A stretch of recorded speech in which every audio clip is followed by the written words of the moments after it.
स्थितिलयो नियतिप्रदाय ज्ञानप्रदाय विबुधासुरसौख्यदुःखसत्कारणाय वितताय नमो नमस्ते। धर्मविज्ञानवैराग्यपरमैश्वर्यशालिनः आनन्दतीर्थभगवत्पादान् वन्दे निरन्तरं। चित्रैः पदैश्च गम्भीरैर्वाक्यैर्मानैरखण्डितैः गुरुभावं व्यञ्जयन्ती भाति श्रीजयतीर्थवा। नौमिन्यायसुधाधिकृत्य मुनीन् श्रीपादरसन्मणीन् व्यासार्यान् विविधागमाब्धिविहरान् श्रीवादिराजानपि वन्दे हंसवरान् रघुत्तमगुरून् वैदद्यवारानिधीन् श्रीसत्यव्रतराघवेन्द्रमुनिपान् सद्बोधसध्यानपान् विद्यायां विबुधाचार्यं वेदज्ञानाब्धिचन्दिरं दुर्मतध्वान्तमार्तण्डं सत्यध्यानमुनिं भजे। सत्याभिज्ञकराब्जोत्थान् पञ्चाशद्वर्षपूजकान् सत्यप्रमोदतीर्थार्यान् नौमिन्यायसुधारतान् शास्त्रेषु पारदर्शिवानं शास्त्रज्ञेषु च वत्सलं दीनभक्तोद्धारकरं सत्यात्मानं गुरुं भजे। विद्यापीठविधातारं विद्यावारिधिचन्दिरं विद्यार्थिवत्सलं वन्दे महामहिं सद्गुरुम्। आपादमौलिपर्यन्तं गुरूणाम् आकृतिं स्मरेत् तेन विघ्नाः प्रणश्यन्ति सिद्ध्यन्ति च मनोरथाः। ಶ್ರೀಗುರುಭ್ಯೋ ನಮಃ ಹರಿ ಓಂ. ಮ್ಯೂಟ್ ಮಾಡ್ರಿ ವಿಜಯವ್ರ. ಹಲೋ, ಮ್ಯೂಟ್ ಮಾಡ್ರಿ, ಮ್ಯೂಟ್ ಮಾಡ್ರಿ. ಕೀಚಕ ಸತ್ತು ಹೋಗಿದ್ದಾನೆ. ಉಪಕೀಚಕರನ್ನು ಭೀಮಸೇನ ದೇವರು ಕೊಂದು ಹಾಕಿದ್ದಾರೆ. ಆ ಸುದ್ದಿ ಎಲ್ಲ ಕಡೆಗೆ ಹರಡಿದಾಗ ದುರ್ಯೋಧನ ವಿಚಾರ ಮಾಡಿದ, ಹಾಗಾದರೆ ಪಾಂಡವರು ವಿರಾಟರಾಜನ ಆಸ್ಥಾನದಲ್ಲೇ ಇದ್ದಾರೆ ಅಂತನ್ನೋದು ಖಾತ್ರಿ ಆಯಿತು. ಯಾಕೆ ಅಂದರೆ ಅತ್ಯಂತ ಸಮರ್ಥರಾದ ವ್ಯಕ್ತಿ ಜಗತ್ತಿನಲ್ಲಿ ಇರೋದು 4 ಜನ: ಭೀಮ, ಬಲಭದ್ರ ಮತ್ತು ಶಲ್ಯ ಮತ್ತು ಕೀಚಕ. ಹಾಗಾಗಿ ಬಲಭದ್ರ ಶಲ್ಯನಿಗೆ ಅಂತೂ ಭೀಮ ಅಂದರೆ ಬಲರಾಮ ದೇವರಿಗೆ, ಶಲ್ಯನಿಗೆ ಕೀಚಕನ ಜೊತೆ ಯುದ್ಧ ಆಡಿ ಸಂಹಾರ ಮಾಡುವ ಪ್ರಸಂಗ ಏನೂ ಇಲ್ಲ. ಹೆಣ್ಣಿನ ಸಲುವಾಗಿ ಈಗ ಸಂಹಾರ ಮಾಡಿದ್ದಾರೆ ಅಂತ ನಾವು ಸುದ್ದಿ ಬಂದಿದೆ ಅಂದಮೇಲೆ ಅದು ಹೆಣ್ಣು ಅಂತಂದರೆ ದ್ರೌಪದಿ. ಆ ದ್ರೌಪದಿ ಸಲುವಾಗಿ ಭೀಮ ಮತ್ತು ಕೀಚಕನನ್ನು ಕೊಂದು ಹಾಕಿದ್ದಾನೆ. ಹಾಗಾಗಿ ನಾವು ಮತ್ಸ್ಯ ದೇಶಕ್ಕೆ ಮುತ್ತಿಗೆಯನ್ನು ಹಾಕಬೇಕು. ಅಲ್ಲಿ ಗೋಗಳನ್ನು ತೆಗೆದುಕೊಂಡು, ಅಂದರೆ ಗೋಗಳನ್ನು ತೆಗೆದುಕೊಂಡು ನಾವು ಹೋಗೋಣ, ಯುದ್ಧ ಮಾಡೋಣ. ತೆಗೆದುಕೊಳ್ಳಿಕ್ಕೆ ಇದ್ದರು, ಪಾಂಡವರಿದ್ದರು ಅಂತಂದರೆ ಇಷ್ಟು ದಿವಸ ವಿರಾಟರಾಜನ ಆಸ್ಥಾನದಲ್ಲಿ ಇದ್ದು ಅನ್ನವನ್ನು ತಿಂದಿದ್ದ ಋಣಕ್ಕಾಗಿ ಬಂದು ಯುದ್ಧ ಮಾಡಬೇಕು, ಸಿಗ್ತಾರೆ. ಆಗ ಅವರನ್ನು ಗುರುತು ಮಾಡಿಕೊಂಡು ನಾವು ಅಜ್ಞಾತವಾಸ ವನವಾಸಕ್ಕೆ ಮತ್ತೆ ಪುನಃ ಕಳಿಸ್ಲಿಕ್ಕಾಗ್ತದೆ. ಇಲ್ಲ ಅಂದರೆ ಆಕಳು ಸಿಗ್ತದೆ, ನಾವು ತೊಗೊಂಡು ಬರೋಣ, ಉಭಯತಾ ನಮಗೆ ಲಾಭವಿದೆ ಅಂತ ಹೇಳಿ ತಾವು ಅಲ್ಲಿ ಕಳಿಸ್ತಾರೆ. ಅದಕ್ಕಿಂತ ಮುಂಚಿತವಾಗಿ ದುರ್ಯೋಧನ ಪ್ಲ್ಯಾನ್ ಮಾಡ್ತಾನೆ. ಮೊದಲಿಗೆ ಸುಶರ್ಮ ಅಂತನೋ ರಾಜ, ಆ ರಾಜನನ್ನು ಕೊಟ್ಟು ಕಳಿಸ್ತಾರೆ. ಹಿಂದಿನ ದಿನ ಹೋಗಿ ಆ ಸುಶರ್ಮ ದಕ್ಷಿಣ ಗೋಗ್ರಾಣವನ್ನು, ದಕ್ಷಿಣದಲ್ಲಿ ಇದ್ದಂತಹ ಗೋಗಳನ್ನು ಅಪಹಾರ ಮಾಡಿಕೊಂಡು ಹೋಗ್ತಾನೆ. ಆಗ ಅವನನ್ನು ಬೆನ್ನಹತ್ತಿ ಧರ್ಮರಾಜ ಮತ್ತು ವಿರಾಟರಾಜ, ಭೀಮಸೇನ ದೇವರು ಸ್ವಯಂ ತಾವೆಲ್ಲರೂ ಹೋಗ್ತಾರೆ. ಅದರ ಮರುದಿನ ಭೀಷ್ಮಾದಿಗಳು, ಭೀಷ್ಮದ್ರೋಣ, ಅಶ್ವತ್ಥಾಮಾಚಾರ್ಯರು, ದುರ್ಯೋಧನ, ಕರ್ಣ, ದುಶಾಸನ ಇವರೆಲ್ಲ ಸೇರಿಕೊಂಡು ಬಂದು ಯುದ್ಧಕ್ಕೆ ಬರ್ತಾರೆ. ಅವರಿಗೆ ಅನಿಸಿದ್ದಿಲ್ಲ, ಎರಡನೇ ಸತಿ ಹೀಗೆ ಬಂದು ಯುದ್ಧ ಮಾಡ್ತಾರೆ, ಬಂದು ಹೋಗಿದ್ದಾರೆ. ಆ ಕಡೆಗೆಲ್ಲ ಹೋಗಿಬಿಟ್ಟಿದ್ದಾರೆ, ಇಲ್ಲಿ ಯಾರೂ ಇಲ್ಲ. ದಕ್ಷಿಣ ಗೋಗ್ರಹಣವನ್ನು ಮಾಡಲಿಕ್ಕಂತ ಆ ಕಡೆ ಹೋದದ್ದಕ್ಕೆ ಅಲ್ಲೆಲ್ಲರೂ ಹೋಗಿದ್ದಾರೆ. ಇನ್ನು ಉತ್ತರದಲ್ಲಿದ್ದ ಗೋಗ್ರಹಣವನ್ನು ಮಾಡಬೇಕು, ಆ ಗೋಗಳನ್ನು ಅಪಹಾರ ಮಾಡಿಕೊಂಡು ಹೋಗಬೇಕು ಅಂತ ಇವರೆಲ್ಲ ಬಂದಿದ್ದಾರೆ. ಬಂದಾಗ ಯಾರೂ ಇಲ್ಲ ರಕ್ಷಣೆ ಮಾಡಲಿಕ್ಕೆ. ಒಬ್ಬವನಿದ್ದಾನೆ, ಉತ್ತರ ಕುಮಾರ. ಬಹಳ ಹೇಳ್ಕೋತಿರ್ತಾನೆ ಅವನು, ನಾನು ಹಾಗೆ ಪರಾಕ್ರಮ, ನನ್ನ ಪರಾಕ್ರಮ ಹಾಗಿದೆ, ನಾ ಇಂಥ ಪರಾಕ್ರಮಿ, ಹಾಗೆ ಹೀಗಂತೆಲ್ಲ ಹೇಳ್ತಿರ್ತಾನೆ. ಆದರೆ ನಿಜವಾಗಿ ನೋಡಿದರೆ ಏನೂ ಪರಾಕ್ರಮ ಇರೋದಿಲ್ಲ. ಹಾಗೇನು ಮಾಡಬೇಕು ಅಂತಂದಾಗ ವಿಚಾರ ಮಾಡ್ತಾರೆ. ಅಲ್ಲಿ ಸೈರಂಧ್ರಿ ಇರ್ತಾಳೆ, ಅಂದರೆ ದ್ರೌಪದಿ. ಅವಳು ಹೇಳ್ತಾಳೆ, ಇವ ಉತ್ತರ ಕುಮಾರ ಏನು ಹೇಳ್ತಾನಂದರೆ, ನಾನು ಯುದ್ಧಕ್ಕೆ ಹೋಗ್ಬೋದಾಗಿತ್ತು, ಆದರೆ ಸಾರಥಿ ಯಾರೂ ಇಲ್ಲ ನನಗೆ. ಸಾರಥಿ ಯಾರೂ ಇಲ್ಲ, ಆದ್ದರಿಂದ ಯುದ್ಧಕ್ಕೆ ಹೋಗ್ಲಿಕ್ಕೆ ಆಗ್ತಾ ಇಲ್ಲ ಅಂದಾಗ ಹೇಳ್ತಾಳೆ, ಏನಿಲ್ಲ, ಹಿಂದಕ್ಕೆ ಪಾಂಡವರಿಗೆ ಸಾರಥಿಯಾಗಿ ಆ ನಪುಂಸಕನಾದ ವ್ಯಕ್ತಿ ಇದ್ದಾನಲ್ಲ, ಬೃಹನ್ನಲೆ ಅವಳಿದ್ಲು. ಹಾಗಾಗಿ ಅವರನ್ನು ಭಾರಿ ರಥವನ್ನು ಓಡಿಸ್ಲಿಕ್ಕೆ ಬರ್ತದೆ ಅವಳಿಗೆ.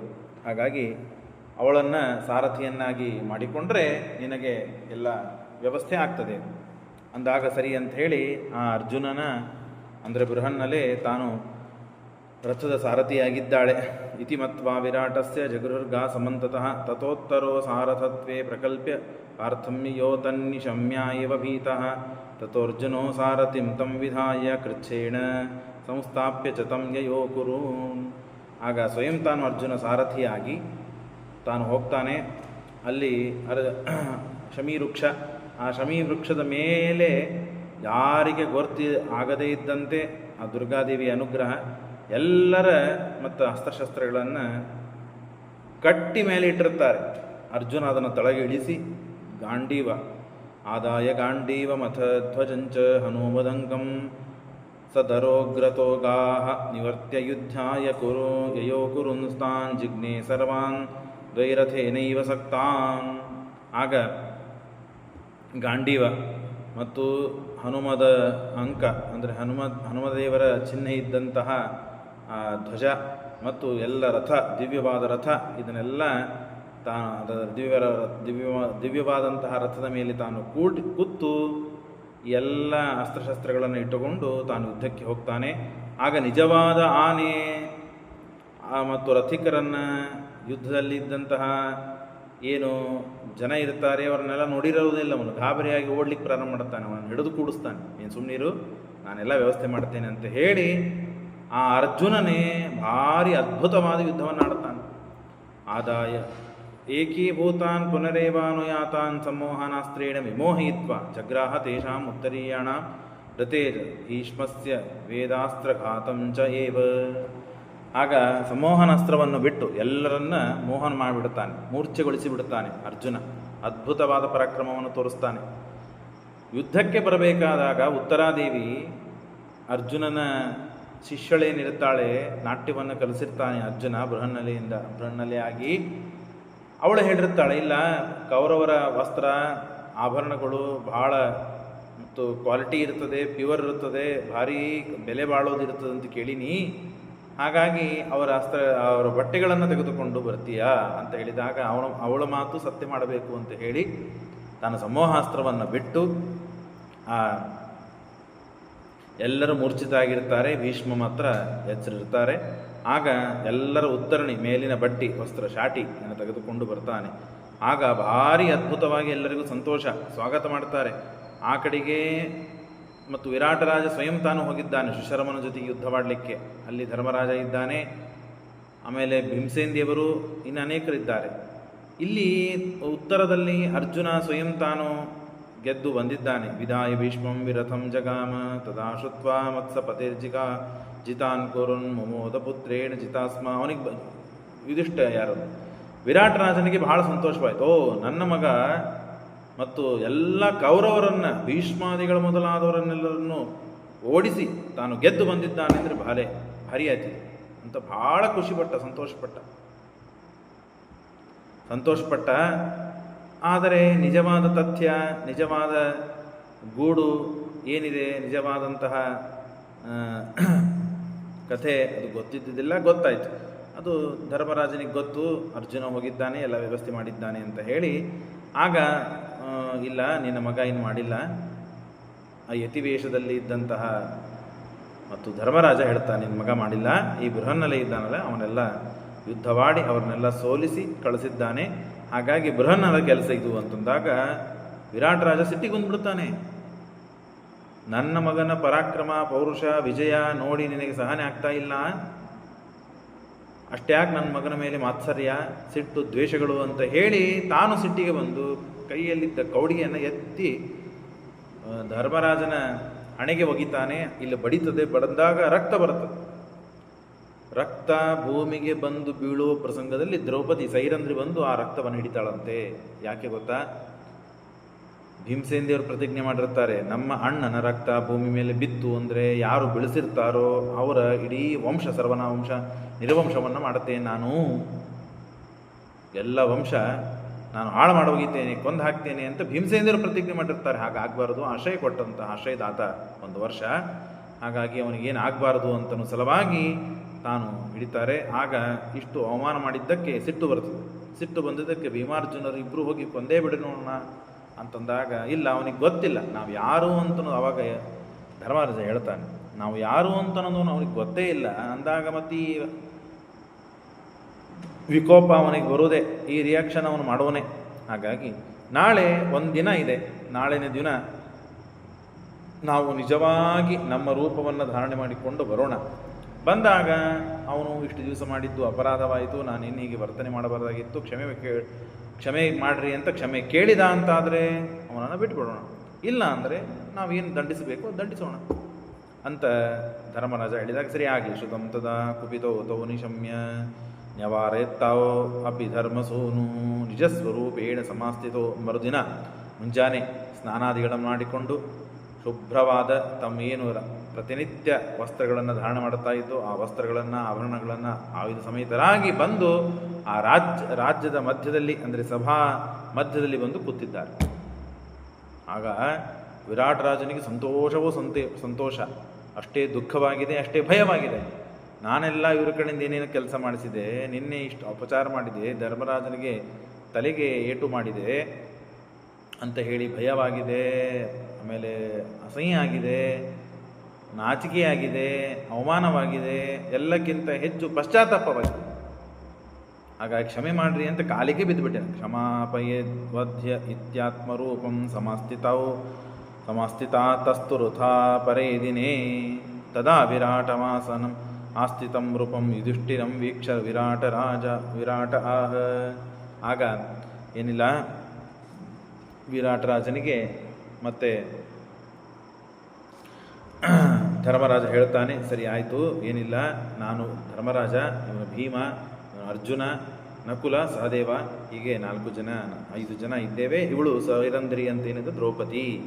ಹಾಗಾಗಿ ದದೋ ಚ ಕನ್ಯಾಂ ಉತ್ತರಾಯಾಂ ಫಲ್ಗುನಾಯ. ಅವನಿಗೆ ಬಹಳ ಇಂಥ ಪರಾಕ್ರಮಶಾಲಿಗಳು, ಇಂಥ ಭಗವದ್ಭಕ್ತರು, ಇಂಥವರಿಗೆ ನಾನು ಅವಮಾನ ಮಾಡಿದೆ ಅಂತ ಬಹಳ ಮನಸ್ಸಿಗೆ ನೋವು ಮಾಡಿಕೊಂಡು ಇದರ ಪ್ರಾಯಶ್ಚಿತ್ತ ಪಶ್ಚಾತ್ತಾಪ ರೂಪವಾಗಿ ನನ್ನ ಮಗಳನ್ನು ಅರ್ಜುನಿಗೆ ಕೊಟ್ಟು ಮದುವೆ ಮಾಡುತ್ತೇನೆ ಅಂತ ಹೇಳಿ ಉತ್ತರಾದೇವಿಯನ್ನು ಅರ್ಜುನಿಗೆ ಕೊಟ್ಟು ಮದುವೆ ಮಾಡಬೇಕು ಅಂತ ವಿಚಾರ ಮಾಡಿದರೆ ಅರ್ಜುನ ಹೇಳ್ತಾನೆ, ಅವಳು ನನ್ನ ಶಿಷ್ಯಳು, ನಾನು ಇಷ್ಟು ದಿನ 1 ವರ್ಷಗಳ ಕಾಲ ಅವಳಿಗೆ ವಿದ್ಯಾಭ್ಯಾಸವನ್ನು ಮಾಡಿದ್ದೇನೆ. ಹಾಗಾಗಿ ಅವಳನ್ನು ಆ ಭಾವನೆಯಿಂದ ನಾನು ನೋಡೇ ಇಲ್ಲ. ಜಗತ್ತು ಹಾಗೆ ತಿಳಿಬೇಕು, ಆದ್ದರಿಂದ ನಾನು ನನ್ನ ಮಗನಿಗೆ ಅವಳನ್ನು ಕೊಟ್ಟು ಮದುವೆ ಮಾಡ್ತೀನಿ ಅಂತ ಹೇಳಿ ಕೃಷ್ಣ, ರುಕ್ಮಿಣಿ ಸಮೇತ ಬಲರಾಮ ಎಲ್ಲರೂ ಬಂದು ಆ ವಿವಾಹದಲ್ಲಿ ಭಾಗವಹಿಸ್ತಾರಂತೆ.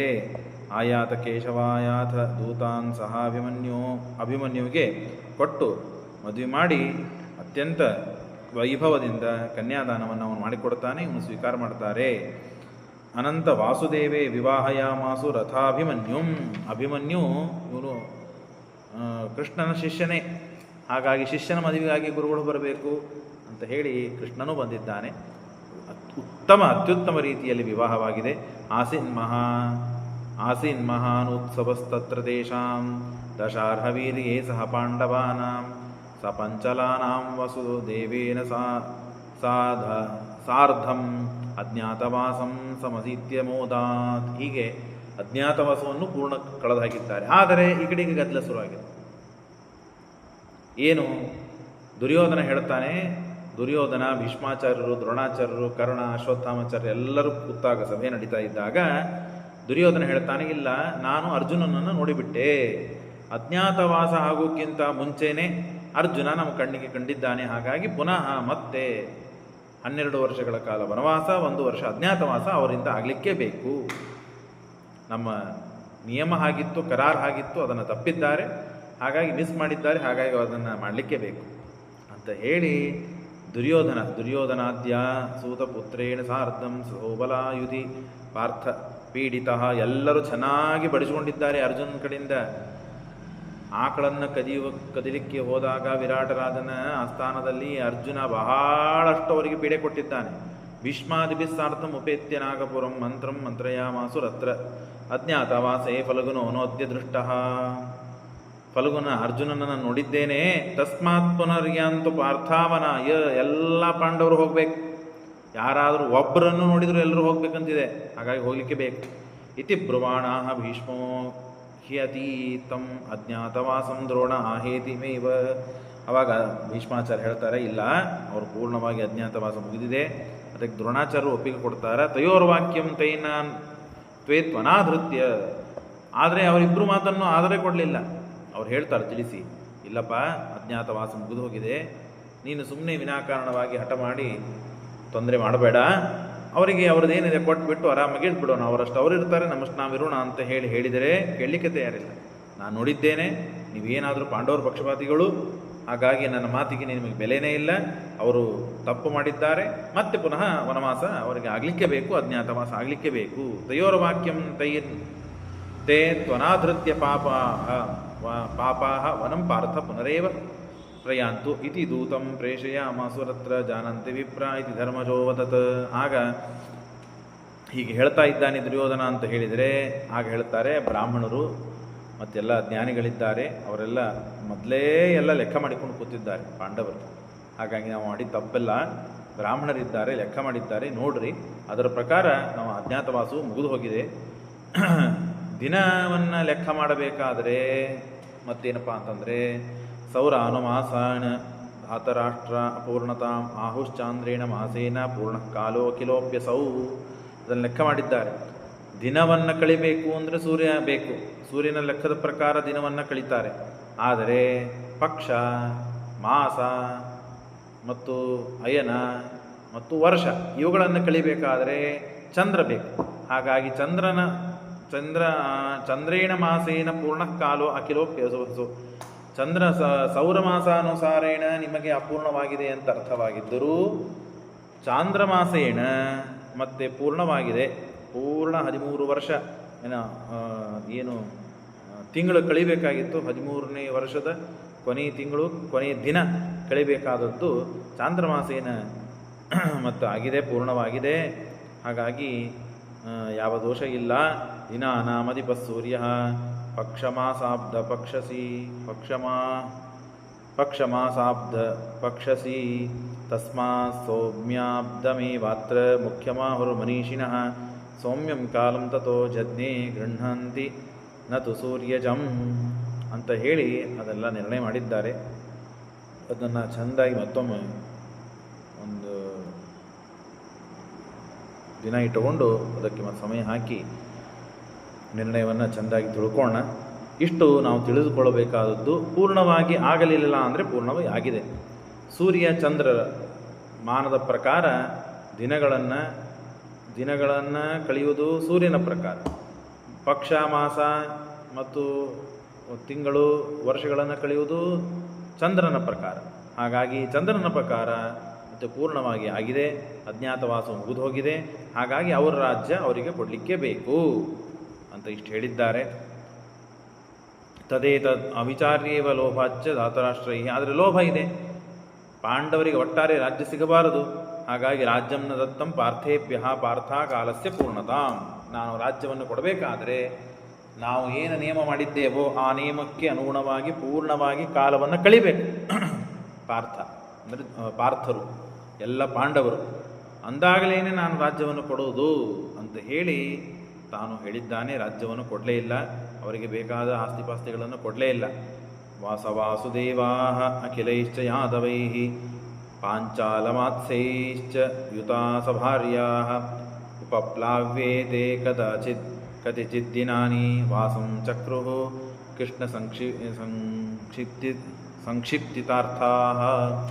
ಆಗ ಎಲ್ಲ ಪರಮಾತ್ಮ ಮತ್ತು ಪಾಂಚಾಲ್ಯ ಅಂದರೆ ವಿರಾಟ ರಾಜ, ಪಾಂಡವರು ಇವರೆಲ್ಲ ಸೇರಿ ಉಪಪ್ಲಾವ್ಯ ನಗರ ಅಂತ ದೇಶ, ಆ ಉಪಪ್ಲಾವ್ಯ ನಗರಕ್ಕೆ ತಾವು ಹೋಗ್ತಾರೆ. 1 ವರ್ಷಗಳ ಕಾಲ ಯುದ್ಧಕ್ಕೆ ಬೇಕಾದ ಎಲ್ಲ ವ್ಯವಸ್ಥೆಗಳನ್ನು ಅಲ್ಲಿ ಮಾಡಿಕೊಳ್ತಾರೆ. 1 ವರ್ಷ ಕಾಲ ಅಲ್ಲಿರ್ತಾರೆ. ತತಸ್ಸಮ್ಮಂತ್ರ ಅನುಮತೆ ಕೃಷ್ಣಸ್ಯ ಸುಪುರೋಹಿತಂ ದ್ರುಪದ ಪ್ರೇಷಯಾಮಾಸ ಕೃಷ್ಣ ಧಾತರಾಷ್ಟ್ರಸ್ಥ ಶಾಂತಯೇ. ಯುದ್ಧವಾಗುವುದು ಬೇಡ, ಒಬ್ಬ ಪುರೋಹಿತರನ್ನು ಬ್ರಾಹ್ಮಣರನ್ನು ಕೊಟ್ಟು ಕಳಿಸ್ತಾರಂತೆ. ದ್ರುಪದ ರಾಜ ಕೃಷ್ಣಸ್ಯ ಸುಪುರೋಹಿತಂ ದ್ರುಪದ ಪ್ರೇಷಯಾಮಾಸ. ದ್ರುಪದ ರಾಜ ಕೊಟ್ಟು ಕಳಿಸ್ತಾನಂತೆ ಧೃತರಾಷ್ಟ್ರನಿಗೆ ಹೋಗಿ ಹೇಳು, ಯುದ್ಧವಾಗುವುದು ಬೇಡ, ಶಾಂತ ಸೌಹಾರ್ದಗಳಿಂದ ಅವರಿಗೆ ಎಷ್ಟು ಬೇಕು ಅಷ್ಟು ಕೊಡಬೇಕಾದದ್ದು. ಇಂದ್ರಪ್ರಸ್ಥ ಅವರ ರಾಜ್ಯ ಏನಿತ್ತು ಅಷ್ಟು ಕೊಟ್ಬಿಟ್ರೆ ಅವ್ರು ಪೂರ್ತಿ ಆರಾಮಾಗಿ ತಾವಿರ್ತಾರೆ ಅಂತ ಹೇಳಿದರೆ, ಸಗತ್ವಾ ಧಾತರಾಷ್ಟ್ರಂ ಧೃತರಾಷ್ಟ್ರಂ ತಂ ಭೀಷ್ಮದ್ರೋಣಾದಿಭಿರ್ಯುತಂ ಉವಾಚನ ವಿರೋಧಸ್ತತ್ ಉತ್ಪಾದ್ಯೋ ಧರ್ಮಸೂನುನಾ. ಆಗ ಯಸ್ಯ ಭೀಮಾರ್ಜುನೋ ಯೋಧೋ ನೇತಾ ಯಸ್ಯ ಜನಾರ್ದನಃ. ನೋಡಪ್ಪ, ಇಲ್ಲಿ ಯುದ್ಧವಾಡೋರು ಯಾರಿದ್ದಾರೆ? ಭೀಮಾರ್ಜುನರು. ಅವರನ್ನು ನಿಯಮನ ಮಾಡುವನು ಸ್ವಯಂ 14 ಸಮಸ್ತ ಪ್ರಪಂಚಕ್ಕೆ ಒಡೆಯನಾದಂತಹ ನಮ್ಮ ಎಲ್ಲರಿಗೆ ನಿಯಮನ ಮಾಡುವ ಪರಮಾತ್ಮ ಇದ್ದಾನೆ, ಕೃಷ್ಣ ಇದ್ದಾನೆ. ಹಾಗಾಗಿ ಶ್ರುತಾಸ್ತೆ ಭೀಮನಿಹಿತಾ ಜರಾಸಂಧಾದಯೋಖಿಲಾ. ಜರಾಸಂಧ ಮೊದಲಾದ ಮಹಾದೈತ್ಯರು, ಬಲಿಷ್ಠರಾದ ರಾಜರು, ಅವ್ರನ್ನೆಲ್ಲ ಭೀಮಸೇನ ಕೊಂದು ಹಾಕಿದ್ದಾನೆ. ಇಷ್ಟು ಪರಾಕ್ರಮಿ. ಅವನ ಎದುರಿಗಿದ್ದಾಗ ಅನೇಕ ರಾಕ್ಷಸರನ್ನು ಮತ್ತು ಕೀಚಕ ಮೊದಲಾದ ಎಲ್ಲ ರಾಕ್ಷಸರನ್ನು ಕೊಂದು ಹಾಕಿದ್ದಾನೆ. ಅಂದ ಮೇಲೆ ಅವನ ಜೊತೆಗೆ ಯುದ್ಧವಾಡೋದು ಅಷ್ಟು ಸರಳಿಲ್ಲ, ಬಿಟ್ಬಿಡು. ತಿಸ್ರಕೋಟೆಯೋ ಮಹಾವೀರಾ ಭೀಮಸೇನೇವ ದೂಷಿತಾ.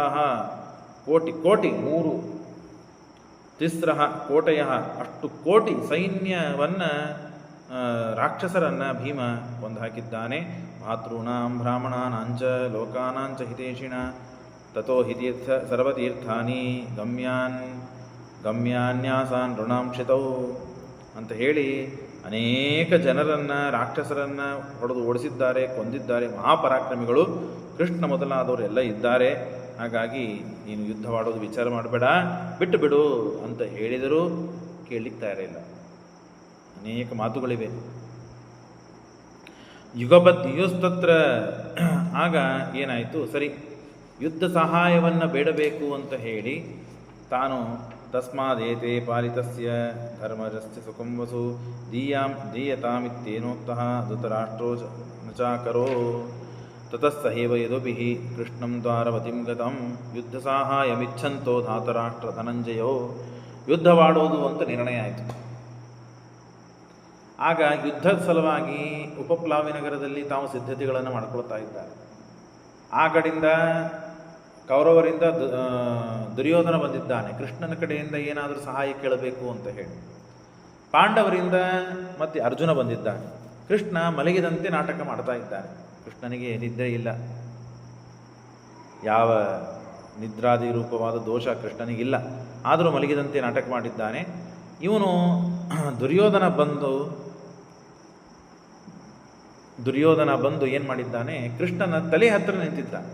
ಇವ ಗೊಲ್ಲ ಕೃಷ್ಣ, ಅವನ ಕಾಲಿನ ಹತ್ರ ಏನು ಕೊಡುವುದು ಅಂತ ಹೇಳಿ ತಲೆ ಹತ್ತಿರ ಇದ್ದಾನೆ. ಹಿಂದಕ್ಕೆ ಅರ್ಜುನ ಏನಾದರೂ ಭಗವದ್ಭಕ್ತ, ಹಾಗಾಗಿ ಪರಮಾತ್ಮನ ಪಾದದ ಹತ್ರನೇ ಕೂತಿದ್ದಾನೆ.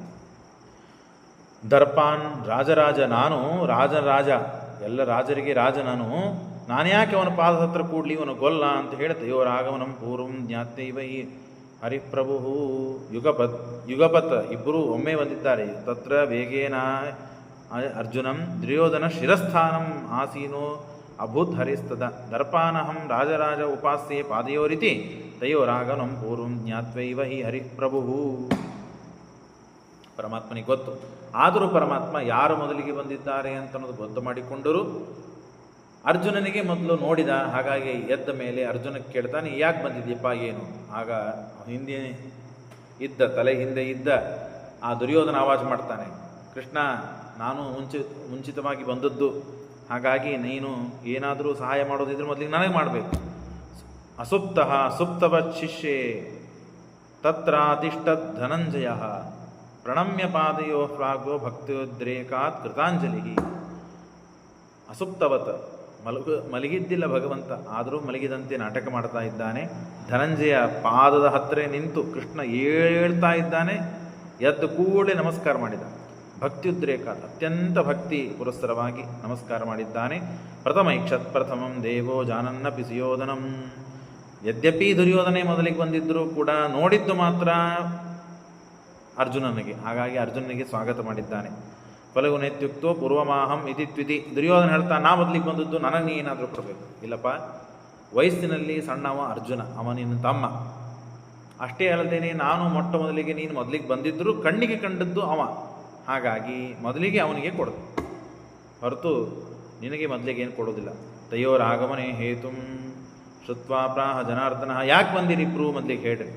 ಇಲ್ಲ, ಹೀಗೆ ಯುದ್ಧ ಇದೆ, ಆ ಯುದ್ಧದಲ್ಲಿ ನಿನ್ನಿಂದ ಏನಾದರೂ ನಮಗೆ ಸಹಾಯ ಆಗಬೇಕು. ಏಕ ಪೂರ್ವಾಗತೋ ಅನ್ಯತ್ರ ಪೂರ್ವದೃಷ್ಟೋ ಮಯಾ ಹತಃ ಸಮಂ ಕರಿಷ್ಯೆ ಯುವಯೋ ಏಕಾಹಂ ನಿರಾಯುಧಃ ಅನ್ಯತ್ರ ದಶಲಕ್ಷಂ ಮೇ ಪುತ್ರಾಶೂರ ಪದಾದಯ. ಪರಮಾತ್ಮ ಎರಡು ವಿಭಾಗ ಮಾಡುತ್ತಾನೆ. 10 ಲಕ್ಷ ಸೈನ್ಯ ಇದೆ ನಂದು. ಯಾವುದದು? ನಾರಾಯಣ ಸೈನ್ಯ ಅಂತ, ನಾರಾಯಣ ಅಂತ ಕರೀತಾರೆ. ಪರಮಾತ್ಮ ಉಪನಯನಕ್ಕಿಂತ ಮುಂಚೆನೇ ಇವರನ್ನು ಪಡೆದು ಬಿಟ್ಟಿದ್ದಾನೆ, ಮಕ್ಕಳನ್ನು. ನೀವು ಹಿಂದಕ್ಕೆ ಕೇಳಿದ್ದೀರಿ. ಅದಕ್ಕೆ ಹೆಸರು ನಾರಾಯಣಿ ಸೇನಾ ಅಂತ ಕರೀತಾರೆ. 10 ಲಕ್ಷ ಭಾರಿ ರಥ, ಭಾರಿ ಅಸ್ತ್ರಶಸ್ತ್ರಗಳಿಂದ ಕೂಡಿದ ಆ ಎಲ್ಲ ನನ್ನ ಮಕ್ಕಳೇನಿದ್ದಾರಲ್ಲ, ಒಂದು ಕಡೆಗೆ ಅವರಿದ್ದಾರೆ, ಇನ್ನೊಂದು ಕಡೆಗೆ ನಾನಿದ್ದೆ. ನಾನು ನಿರಾಯುಧ, ಯುದ್ಧವನ್ನು ಆಡೋದಿಲ್ಲ, ಸುಮ್ಮನೆ ನಿಮ್ಮ ಪಕ್ಷದಲ್ಲೇ ಇರ್ತೇನೆ. 2 ಇದೆ, 2ರೊಳಗೆ ಯಾವ್ದು ತಗೋ ಅರ್ಜುನ. ನೀ ಯಾವ್ದು ತಗೋತೀಯೋ ಅದನ್ನು ಬಿಟ್ಟು ದುರ್ಯೋಧನ ಅದನ್ನು ತಗೊಳ್ತಾನೆ ಅಂತ ಇಷ್ಟು ಪರಮಾತ್ಮ 2 ವಿಭಾಗ ಮಾಡಿ ಅವರಿಗೆ ಸಮಂ ಕರಿಷ್ಯೆ, ನಿಮ್ಮಿಬ್ಬರಿಗೂ ಸಮಾನವಾಗಿ ಹಂಚ್ತೇನೆ ಅಂತ ಹೇಳ್ತಾನೆ ಕೃಷ್ಣ. ಸಮಂ ಕರಿಷ್ಯೆ ಇವಯೋಃ ಏಕತ್ರ ಅಹಂ ನಿರಾಯುಧಃ ಅನ್ಯತ್ರ ದಶಲಕ್ಷಂ ಮೇ ಪುತ್ರಾಶೂರ ಪದಾತಯಃ ಇತ್ಯುಕ್ತೆ ಫಲ್ಗುನಃ ಕೃಷ್ಣಂ ವವ್ರೇ ತದ್ಭಕ್ತಿಮಾನ್ವಿತಃ ಅನ್ಯಃ ತತ್ರ ಅಭಕ್ತಿಮತ್ವಾತ್ ವವ್ರೇ ಗೋಪಾನ್ ಪ್ರಯುಧ್ಯತಃ ಪಾರ್ಥಾನಾಮೀವ ಸಹಾಯಂ ಕರಿಷ್ಯನ್ಪಿ ಕೇಶವಃ ತಸ್ಯಾ ಭಕ್ತಿಂ ದರ್ಶಯಿತುಂ ಚಕ್ರೇ ಸಮವದ ಈಶ್ವರಃ. ಮುಂದಿನ ಭಾಗವನ್ನು ಮತ್ತೆ ನಾಳೆ ಕೇಳೋಣ. ಶ್ರೀಕೃಷ್ಣ ಅರ್ಪಣಮಸ್ತು.